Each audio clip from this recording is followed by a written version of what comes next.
Have you ever laid in bed, eyes wide open, chasing sleep that just won't come? What if the answer isn't silence, but a story?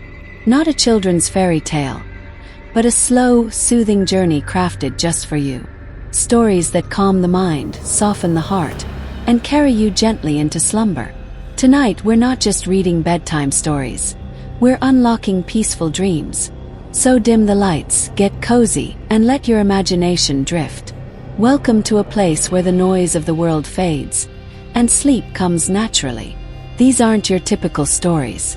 Each one is carefully written with gentle rhythm, vivid imagination, and calming detail. They're long, flowing, and free of harsh twists or loud surprises, perfect for quieting the mind. Whether you struggle with insomnia, anxiety, or just want a comforting night routine, these 5 bedtime stories for adults are designed to help you relax deeply. As you listen, don't feel pressured to stay awake for every word. Let the tone, the imagery, and the flow do the work. Let your thoughts dissolve. Let your body soften. And most of all, let yourself drift. Story number 1: The Lighthouse Keeper. The lighthouse stood tall on the edge of the cliff, its white stones aged by salt and wind, guarding the coast with quiet dignity. And within its sturdy walls lived Mr. Callum, a man whose years matched the weathered tower he tended. Each morning, he would wake before the sun, the sea's distant whispers greeting him through the fogged window panes, and he would brew his tea, the aroma filling the small round kitchen where brass dials and polished wood met the scent of salt. He moved slowly now, his knees not what they once were, but his hands were steady as ever, hands that had tied knots, wound clocks, mended lanterns, and held 1,000 storms at bay. As the first light of dawn cracked open the sky, he climbed the spiral stairs, each step a memory etched in stone, a ritual of purpose and peace. He opened the heavy door to the lantern room, where glass panels gleamed like a crown atop the tower, and he lit the beacon, a dance of flame that soon became a shining pulse sweeping over the dark sea. The light would spin slowly, a watchful eye for sailors, fishermen, and wandering vessels that depended on its steady signal to find their way home. Buster, his old sheepdog, followed him loyally up and down, pausing sometimes to rest, his breath slow and warm, his eyes always half closed but alert. Mr. Callum would often speak to Buster as if the dog understood every word, and maybe he did, for their companionship was quiet and complete, like the waves themselves. The lighthouse had no neighbors but gulls and clouds, yet never once had Mr. Callum longed for more voices, for the silence here spoke to him in ways no city ever could.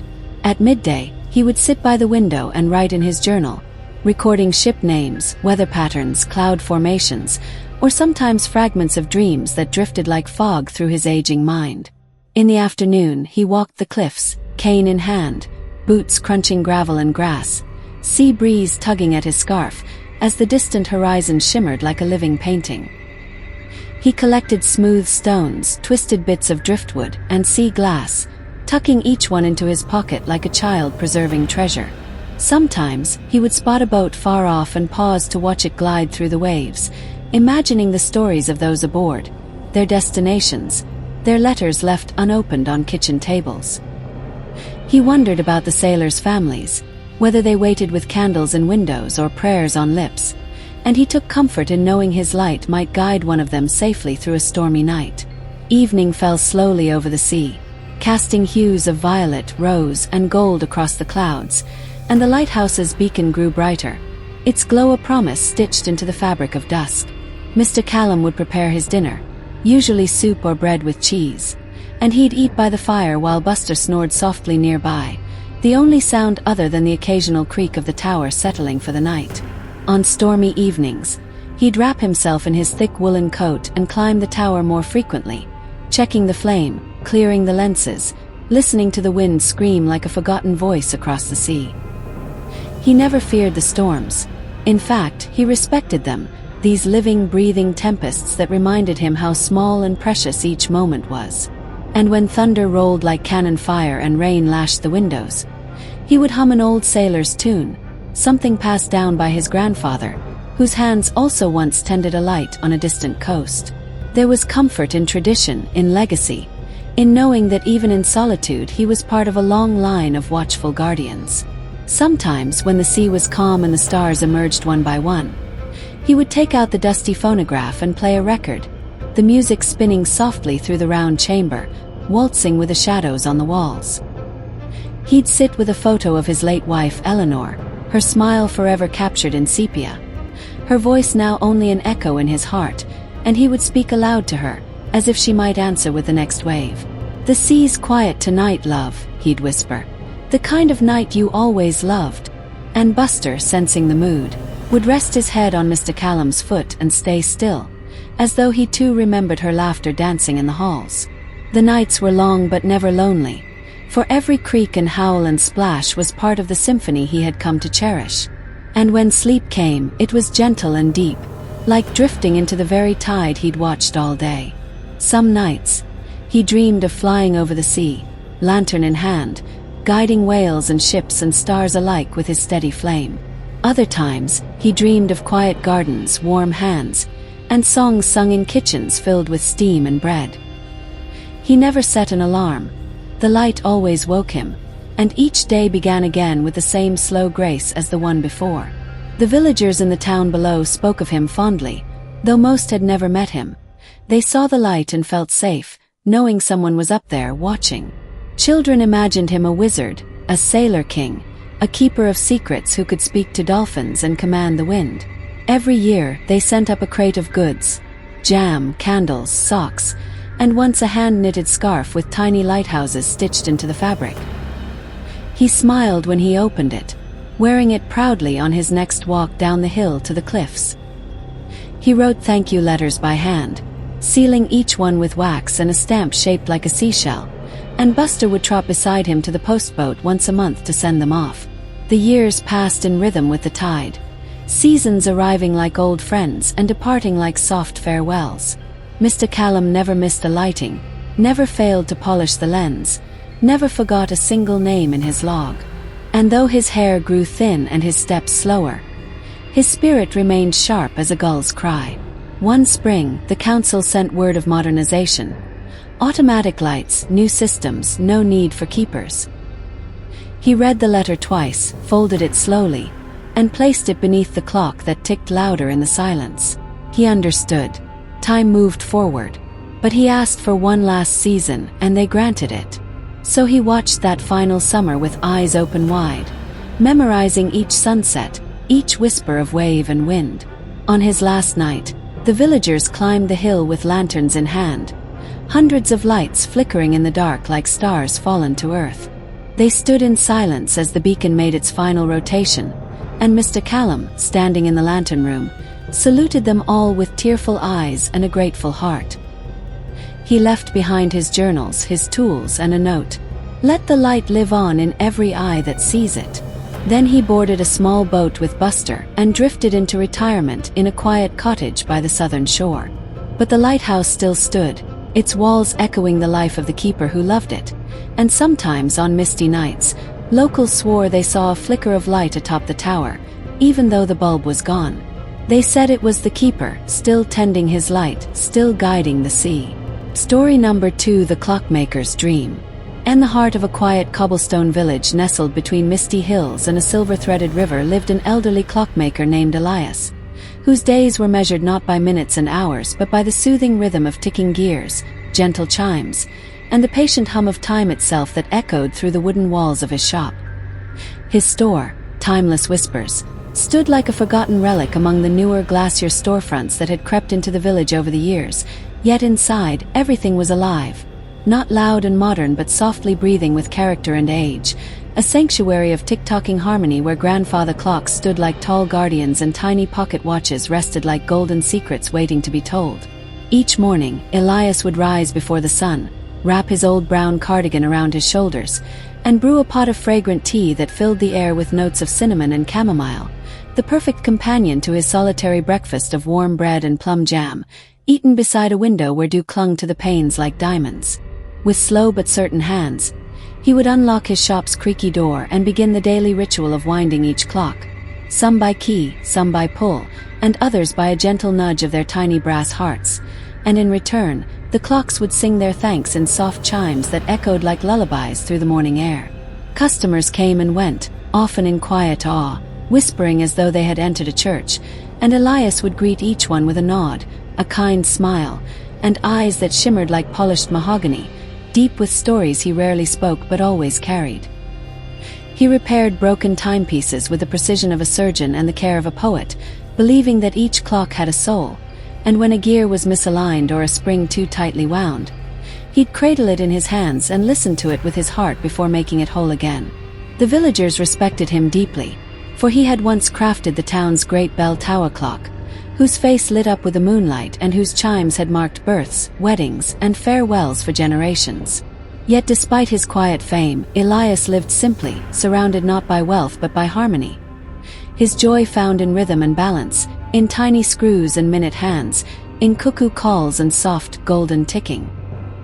He had no family left, for time had taken them all, and though he sometimes dreamed of his wife's laughter or the footsteps of his daughter dancing across the workshop floor, he never let sorrow overstay its welcome, choosing instead to honor their memories by keeping the clocks alive and beautiful. At night, when the last customer had gone and the lamps were lit with warm amber glow, he would sit in his chair beside the hearth, notebook in lap, sketching out new designs. Some whimsical, like a clock shaped like a sailing ship, others mysterious, like a timepiece that ticked only when the moon was full, and Beryl, his old gray cat, would curl at his feet, purring like a tiny engine of peace. The shop would be silent then, save for the synchronized ticking of hundreds of timepieces all breathing in unison, creating a lullaby of mechanical dreams that lulled the old man gently into his own. One peculiar evening in early autumn, a stranger arrived just before closing, a young woman with curious eyes and a cloak dusted with starlight, carrying a wooden box wrapped in velvet. She introduced herself as Mira and spoke in soft tones, saying the box had belonged to her grandfather, who claimed it held a clock unlike any other, one that never needed winding, one that ran not on springs or gears but on dreams. Elias was intrigued, for he had heard such tales as a boy, legends of the dream clock, a mythical timepiece that ticked only when the heart was still and the soul was at peace. Gently, he unwrapped the box and lifted the lid to reveal a delicate silver clock, its face made of frosted crystal, its hands still and silent, and within it, instead of gears, was a swirling pattern of stars that shifted like a night sky. He touched it carefully, and for the first time in years, he felt something stir inside him, a faint pulse, a gentle warmth, like the brush of a memory he hadn't touched in decades. He told Mira he would try to repair it, though he wasn't sure how, and she left it in his care with a grateful smile that reminded him somehow of his daughter. That night, he studied the dream clock under candlelight, peering into its starry core, listening not with his ears but with a quiet place in his heart where music and memory lived. He spent days sketching, experimenting, reading old books written in fading ink, trying to unlock the secret of the clock that did not tick. And each night he dreamed of stardust, of floating in silence among constellations shaped like keys and gears. Slowly, the village noticed a change in him, a new brightness in his eyes, a lightness to his step, as if he was being lifted by some invisible joy. He spoke more often, even laughed quietly, and his hands, though still wrinkled, moved with renewed grace. Then, one moonlit night, as he adjusted a crystal pin within the clock's frame, the hands began to move, slowly at first, then steadily, the seconds sweeping across the face in perfect harmony. The stars inside shimmered brighter, and for a moment, the entire shop glowed with a gentle light that made the walls seem to breathe. Beryl meowed softly. Mira arrived the next morning as if summoned by a silent call, and together they watched the dream clock come to life, its ticking not mechanical but musical, a soft melody that seemed to echo from a place beyond time.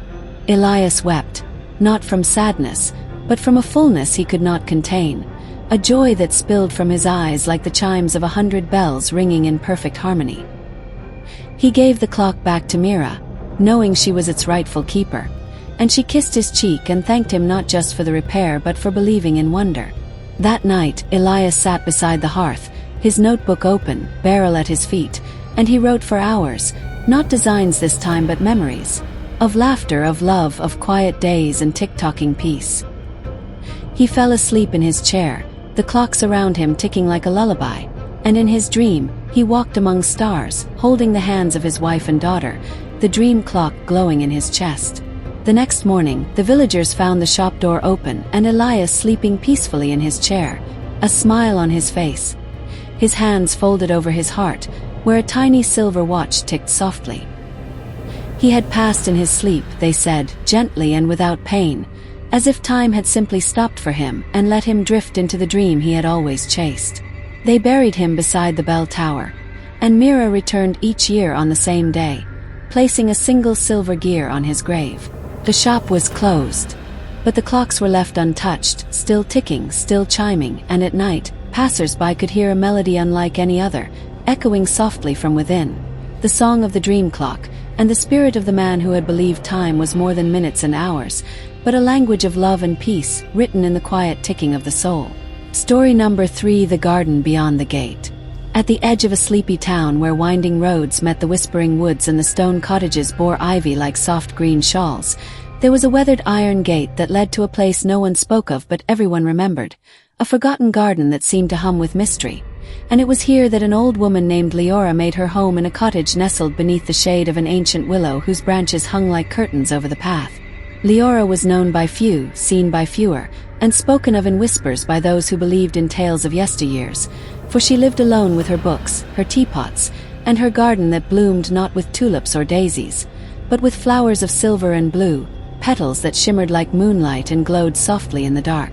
Every morning, she would rise before dawn, wrap her patchwork shawl around her shoulders, and step barefoot into the dew-laced grass, whispering greetings to the lilies that blinked awake like tiny stars returning to the earth. Birds that did not sing in other parts of the world chirped quietly in her trees, their feathers iridescent with hues no painter had ever matched, and squirrels with golden eyes scampered up and down branches that bore fruit in every season. She brewed tea with herbs no one could name, poured it into cups carved with ancient runes, and sipped it on her wooden porch while reading from books that smelled of parchment, magic, and rain. Time moved differently in her garden. The sun rose slower, the wind was warmer, and the nights fell like velvet, wrapping everything in quiet and comfort. Children who wandered too close swore they saw lights that danced like fairies and heard music that came from nowhere, a melody soft as breath and sweet as honey. But the grown-ups, burdened with logic and worries, told them it was just wind and birdsong, though deep down they remembered, too, what it felt like to believe. Leora didn't mind the distance. She loved the peace, the slow days, the comfort of knowing each flower, each stone, and each shadow as if they were old friends. In the evenings, she would walk the garden paths with a lantern of amber glass, its light casting golden patterns across the leaves, and she'd hum lullabies learned from her grandmother who once whispered stories of stardust and secret doors. But there was one part of her garden even she visited rarely, a circular clearing in the very heart of it, surrounded by stones inscribed with runes that shifted and glowed under moonlight. In its center stood an archway made of twisted vines and forgotten memories, and within that arch, on certain nights, shimmered a veil of silver mist, neither solid nor air, pulsing gently like a heartbeat. Leora called it the gate, though she had not stepped through it since she was a child, when it had first appeared to her beneath a comet's tail and a dream of sorrow. It was not a gate one opened with keys or strength, but with stillness, with peace, with a kind of heart that had let go of fear. She had once crossed it many decades ago, and what she saw she had never told another soul. Only the wind knew, and the trees, and the cat named Thistle who slept at her feet and blinked like he too remembered a world beyond dreaming.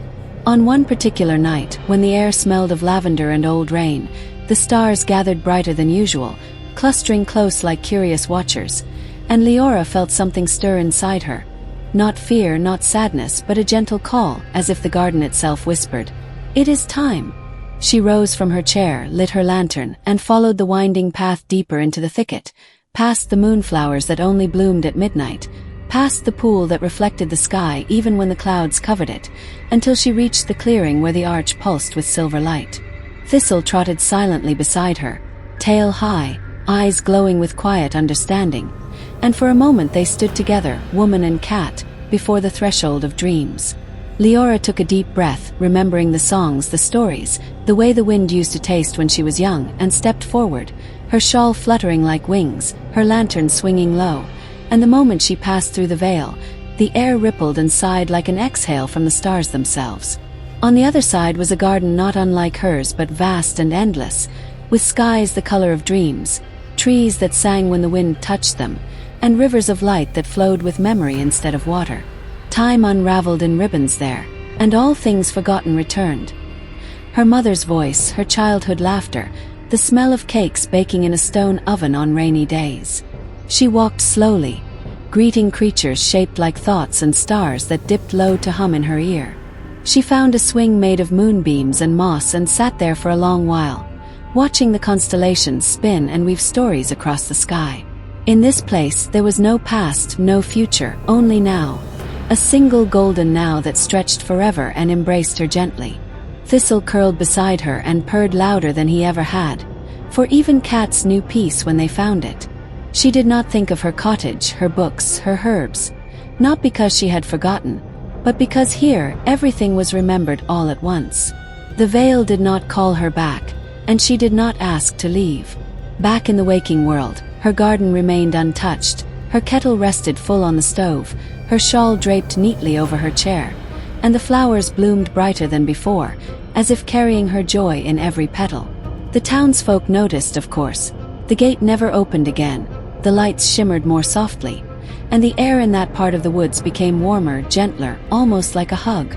Children who wandered near still spoke of music and glimmers, and now the grown-ups listened a little longer, watched a little closer, and some even left offerings. A daisy, a marble, a song hummed just before sunset. Leora became a legend not for disappearing but for becoming more than a memory, more than a woman with silver hair and kind eyes. She became part of the garden, part of the wind, part of the hush between heartbeats when the world slows down and everything feels safe and soft. And on especially quiet nights, when the moon hangs low and the stars whisper close, the gate shimmers again, just for a moment, and someone dreaming far away smiles in their sleep, feeling the warmth of a garden they've never seen but somehow always known, the garden beyond the gate, where time is not counted in minutes but in wonder, where everything lost is found, and where a lantern of amber light still swings gently, watched over by a cat named Thistle and a woman who remembers how to dream. Story number 4: The Train That Only Runs at Night. Every night at exactly 2:13 a.m., long after the last commuter train had rolled into its depot and the city had quieted into a hush of sleeping windows and empty streets, a train with no schedule, no passengers, and no official record would pull into platform 13 of the old Eastbridge station. A platform so rarely used that most assumed it had been closed down years ago, its sign rusted and barely legible, its bench overtaken by ivy and dust. The station workers never mentioned the train, not because they were forbidden, but because they couldn't. Whenever they tried, the words simply disappeared from their minds, melting away like fog under sunlight. The few who had seen it described it only in dreams, recalling vague images of a long silver locomotive that shimmered like moonlight and sighed as it glided in, its whistle a low, haunting note that echoed through the dark like a forgotten lullaby.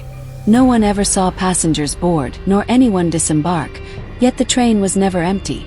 Its windows were always fogged just enough to hide the shapes moving inside, shadowy figures pacing or sitting or simply staring out into the night as if watching memories go by. One man, an old station janitor named Callum, had watched the train from behind a stack of crates every night for years, convinced that it was more than steel and wheels, certain that it carried not people, but stories, or maybe dreams, or maybe the parts of ourselves we lost and never found again. He swore he once saw a child he had known decades ago staring out of the window, unchanged, holding the same red toy train he'd lost the day he vanished.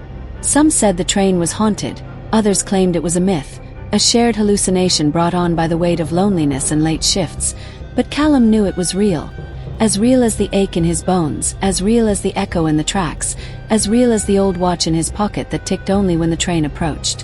One night, unable to resist the pull any longer, Callum stepped onto platform 13 just as the train hissed to a stop, and for the first time, its doors opened with a slow sigh. A light spilled out, not electric, not harsh, but soft like candlelight soaked in memory, and without a word he stepped aboard. The interior was unlike any train he had ever known, with velvet seats that shimmered with patterns that changed when you blinked, and walls lined with books that whispered when you passed them, telling stories that felt eerily familiar. The passengers did not speak but nodded politely, their faces strange and comforting all at once, as though he had known them all in a dream long ago. He sat by the window, and when he looked out, the city was gone, replaced by endless fields of silver grass swaying under a violet sky lit by 3 pale moons. The train did not rattle or sway, but floated silently, gliding across tracks made of light, and time unraveled like ribbon, stretching out and folding back until the past and the present were one. He saw his mother's face, her smile frozen in the moment before she left for work and never came back, saw his childhood bedroom with toys on the floor and sunlight streaming through the curtain, saw friends he had lost and moments he had forgotten, each one rising and falling outside the window like waves. He did not ask where they were going, nor did he care.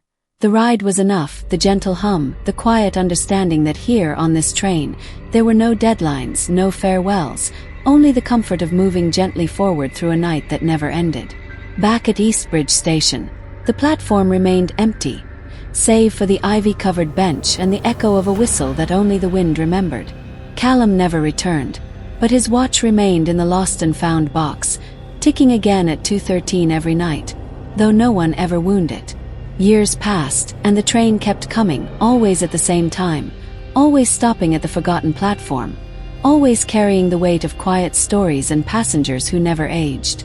A woman named Eliza, working the night shift at the convenience store across the street, began noticing the train's glow and started sketching it in her notebook, the images growing clearer each night as if her hand remembered details her eyes never saw. She dreamt of getting on, dreamt of sitting beside a man who looked like her grandfather but younger, dreamt of looking out the window and seeing stars fall like snowflakes. She became obsessed, collecting stories from old night guards, janitors, and wanderers who had once glimpsed the silver train, piecing together a mosaic of mystery that both terrified and comforted her. Then, one rainy night, heart pounding with curiosity and longing, she found herself standing on platform 13, the mist curling around her feet as the train approached. The doors opened, and inside she saw no conductor, no destination signs, only a seat beside a sleeping cat and a sense of peace that wrapped around her like an old blanket. She stepped in, her notebook clutched tightly, and the doors closed behind her with the finality of choice. The train moved, and from that night on, Eliza's shop stayed open, the light always on, her radio always playing the same slow jazz tune she used to hum while sketching. No one ever saw her again, but her journal was found beneath the bench on platform 13, filled with drawings of constellations, moonlit cities, and faces both strange and familiar. More people started noticing the train after that. Artists, dreamers, the lonely and the lost, each drawn to it in their own way, each hearing the whistle not with their ears, but deep within their chest where forgotten wishes sleep. They say the train only appears to those who need it, those who've reached a quiet place between grief and hope, those whose hearts speak in whispers only the tracks can hear. Some come back changed, their eyes deeper, their voices softer, as if they carry stars inside them now. Others never return, their stories folded into the silver seams of the train, carried forever across a sky no map has charted. And though no timetable lists its arrival, and no employee ever confirms its existence, the station's night air always feels a little warmer at 2:13, the fog thicker, the silence more sacred. Those who believe still leave small offerings on the bench, old letters, faded photographs, pressed flowers, hoping the train might carry them to someone waiting beyond sleep. The train that only runs at night does not belong to any company or realm, but to the hush between memories, the space between dreams, and the passengers who choose to let go of time and simply ride. Story number 5: The Island That Dreams. Far out in the middle of a calm ocean, where no map dared to stretch and no compass needle pointed true, there existed an island that did not appear to those searching for it but only to those who needed it, a gentle green rise of land cradled by soft waves and hidden from the world by a mist that shimmered like glass and breathed like sleep. This island had no name, for none had ever remained awake long enough upon reaching it to speak one, and those who arrived always did so without remembering how they got there. One moment they were drifting in dreams or lost in thoughts, and the next they stood barefoot on its shore, the warm sand tickling their feet and the scent of jasmine curling in the air like music. The sky above was never harsh with sun nor cloaked in storm, but always painted in soft golds and pinks like the moment just before sunrise, A perfect quiet held between the breath in and the breath out. Trees with leaves that whispered lullabies swayed gently in the breeze, their branches drooping low with fruits that tasted like memories of home, and birds with feathers like silk and songs like forgotten comfort flew in slow circles above. There were no clocks, no roads, no doors, only winding paths that followed the curve of the land like streams, guiding visitors to wherever their hearts needed to go.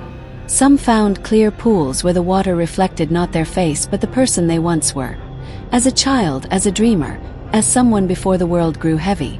Others found meadows where the wind carried the voice of someone they had lost, each word tender and soft, just enough to bring peace without pain. No one ever hurried here. Time stretched and folded, moved sideways or not at all, allowing hearts to mend at their own rhythm.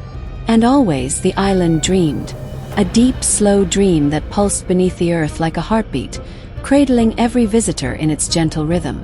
A woman named Amira once found herself there after crying herself to sleep beside a flickering candle and an open book she could no longer read through her tears. She had no memory of stepping into water, of leaving her room. Yet when she blinked her eyes open, the light was different, kinder, and she was lying beneath a canopy of golden leaves, the ground soft as moss and humming with warmth. She sat up slowly, no fear in her chest, only wonder, as if her soul recognized the place even if her mind could not. She walked without shoes, without questions, drawn by the hush in the air that spoke of stillness, of safety, of healing. Along the shore, she found messages written in seashells, names she hadn't said in years, stories she had once told under starry skies with people she would never see again. In a small grove, she met a man who looked like her grandfather but younger, sitting on a bench made of driftwood, whittling a figure from a piece of coral. He smiled and said nothing, only nodded as if he had been waiting for her. She sat beside him, not needing words, letting silence speak, letting the breeze carry everything she had been holding inside. Another visitor, a boy no older than 10, chased butterflies made of light through a meadow where each step bloomed with wildflowers.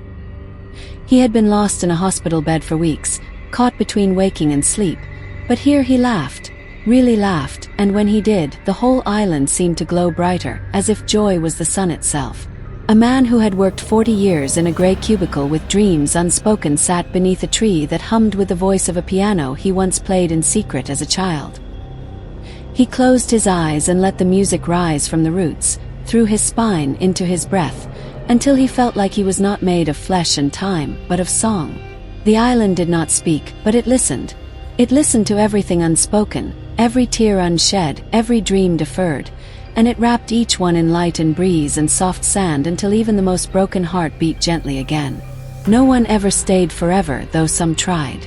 When the island felt the time was right, when the soul was rested and the ache had softened, the mist would roll in once more, silver and quiet, and the visitor would close their eyes, just for a moment, and awaken back in their bed or their chair or their hospital room, with the warmth of sand still clinging to their skin, the scent of jasmine in their hair, and a peace in their heart that could not be explained. They would speak of dreams that felt more real than life, of places they couldn't name but missed deeply, of a stillness they'd never known before. Some would paint it, others write songs or poetry or lullabies. Most simply smiled more, breathed deeper, and carried with them a soft calm that never quite left. Children often described the island in crayon, drawing waves of glittering blue and trees with rainbow fruit, their parents chalking it up to imagination, though something about those drawings always stirred a forgotten ache behind their ribs.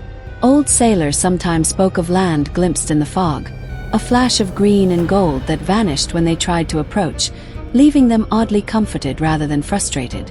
The island kept dreaming night after night, its breath the tide, its voice the wind, its heart the hush that calls us inward. It never demanded gratitude, never asked to be remembered, but it was, in lullabies, in dreams, in the hush just before sleep takes hold. Even now, you may feel its whisper in the soft rustle of your sheets, in the rhythm of your breathing, in the way your thoughts grow quiet and your body grows light. The island waits, not with urgency, but with endless patience, a cradle for tired souls, a sanctuary for the weary-hearted. And perhaps tonight, as your eyes grow heavy and your thoughts begin to drift, you too will find yourself standing on that warm shore, the mist parting just enough to welcome you, and the island will take your hand, guide you gently across its dreaming paths, and hold you, just hold you, until the morning sun finds you again, rested, restored, and held by something older than time and softer than sleep. And there you have it. 5 gentle stories to guide you into restful sleep. If you're still listening, that's okay. Sometimes sleep takes its time. But with every word, every whisper, your mind is learning how to let go. Come back to these stories any night you need them. Your rest matters. Your peace matters. Thank you for spending this quiet time with me. Sleep well, dream deep. And we'll meet again in the soft space between stories and stars.